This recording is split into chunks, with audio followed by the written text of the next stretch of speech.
So what motivated you for the life? Actually, it's a difficult question. I just want to do what I like to do. But of course, in terms of time, I think I want to spend more time doing charity work. So my thinking has changed drastically. I mean, before that, it was business. I enjoy what I'm doing, it's a business. I know charity is important, but the motivation is not as strong when you have cancer. Then of course, when you have cancer, I get to meet people like yourself, hear your story as well. Yeah. Can you share what's your mission? My mission? There are two parts to it. One is the business part, one is the personal part. I think mine is to build a trust fund for cancer research and for palliative care. Because my mom passed away because of terminal stage lung cancer. So I saw her die before my eyes. That was the very first time that I saw one person pass in front of me. Yeah, I didn't know how bad cancer was until I was the caregiver. So I think the caregiver was probably as painful as the patient, because you watch someone, cancer patients don't die immediately. It takes time for them to fade away. And during this period, it's painful. It's physical and emotionally draining. And I'm still quite fortunate because financially, I'm still quite okay. I'm quite sure there are people out there who may not be so well prepared financially. People with no money, all that. Yeah, how? Who's going to take care of them? So at that point in time, when my mom passed away, family was in very bad shape. Hospice Care Association just located opposite Tan Tock Seng Hospital. I have no idea what is Hospice Care Association at that point in time. I was never into that. Yeah, that was 2010. I was third year in uni, probably in my early 20s. Then after that, this Hospice Care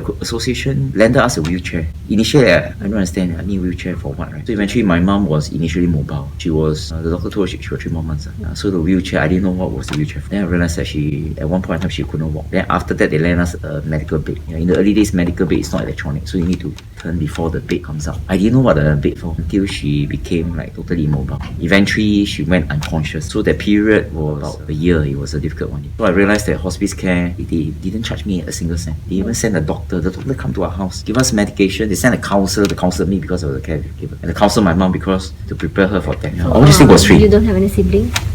I have 3 elder brothers, but they're all staying out. First was out, second was out, third was with me. So third, me and my mom. My father already passed away at that point. So the reason why for the mission is because I realized that hospice care give us for free. I think I need to do something to give back. Somebody must have funded whoever that person is. But it doesn't matter who funded. It only matters that I returned them a favor, which I did. So about 20 years after my mom's death, I went back to Hospice Care Association. I spoke to a CEO, and then eventually I organized the event. It wasn't a very big thing, but I asked them, I want to support. How can I help? Because I don't know what to do. So the CEO passed me to the supervisor. Supervisor said, hey, Cayden, the patients want to go out and see the world. Their world is Singapore. So why don't you organize the event? You plan everything, you decide. Their needs were quite simple. They're like small little children, even though they're in their 50s, 60s. They just want people to bring them, like small little kids, out and then book the restaurant, pay for lunch, which wasn't a big deal. Then we went to Gardens by the Bay. It's very simple. It's all the things that most people, healthy people, take it for granted. Lunch was the big deal. Gardens by the Bay, anybody can go. What's the big deal? But to them, it's not. To them, it may be their final trip. So hospice, that means under medical classification, they have a lifespan of 12 months or less. So there were 30 plus people. Each person has to be seated on a wheelchair. So I need to find 30 plus volunteers. But luckily, because of the nature of my job, I just post on Facebook. People will queue up to volunteer. So they queue up to volunteer, and then we had the event. At first, I suppose they were not feeling sad, but I realized I'm the one feeling sad. They're happier than me. And at the point in time, I couldn't understand what's there to be happy about when you know that you're going to die. Maybe I do not understand them enough at the point. Then I saw them taking out a camera, do selfie. I was thinking these people are dying, but they're happy. So there shouldn't be any reason that I should not be happy when I got to leave and they need to die. The most touching part was at the end of the day when 2 small little minibus came. One lorry came. The lorry was for us to upload the wheelchair and then go. And then the minibus was for the patient. So it's supposed to fetch the patients, go to the house and drop them because they're not very mobile. So we pushed the wheelchair, we load up them to the minibus. And then the minibus, the door didn't close. They were just waiting there for all the volunteers to come. And eventually I asked all the volunteers, come. So we were there and I was thinking, how can the bus never go? So we look at the lorry ran off first, we look at the 2 buses. Then the patient look at us, we look at them. They were already inside. So they just waved and then they smiled. I almost cried. Now I say I feel like tearing. That was the last time I saw them. I don't think none of them is alive. It's been many years. But you still have hope, right? Of course. I think the key thing is after I organized the event for Hospice Care Association, it was a great relief because I carry a burden death from my mom for many years. And then my mom always wanted me to return them a favor. But I was too poor. Couldn't. And at the point of time, I think maybe I was also not mature enough to understand what's giving. Maybe things happen for a reason. So it was like 20 years after my mom death, after I returned back, I think I would have kept to my mom's promise to Hospice Care Association. You have your belief in God, right? I'm a free thinker actually. But I trust that, I think my belief is quite simple. I'm not so religious and spiritual because I'm quite scientific about things. So my take is, I think certain things maybe science couldn't explain. Science is not almighty. I went through cancer 3 times and it was very unusual medically for my kidney cells to travel downward. So based on what my surgeon told me, entire world, I'm one of the rare 50 cases. You are medical. That managed to survive. Then I didn't ask him what happened to the rest. I think it's understood what happened to the rest. So if I'm one of the 50 and I'm supposed to remain 49 and still around, I think I better make do some good Yes. with whatever time they have, like what you're doing right now. Yeah, I like your book. Your book title is The Yeah, Book yeah, of yeah. Hope. Can you share a little bit about your book? The book is about my cancer journey, lah. But at that point in time, after I finished the book, it was a year after I had my stage 4 cancer. It's a very emotional read. When you read it, you better read it alone because you'll be tearing.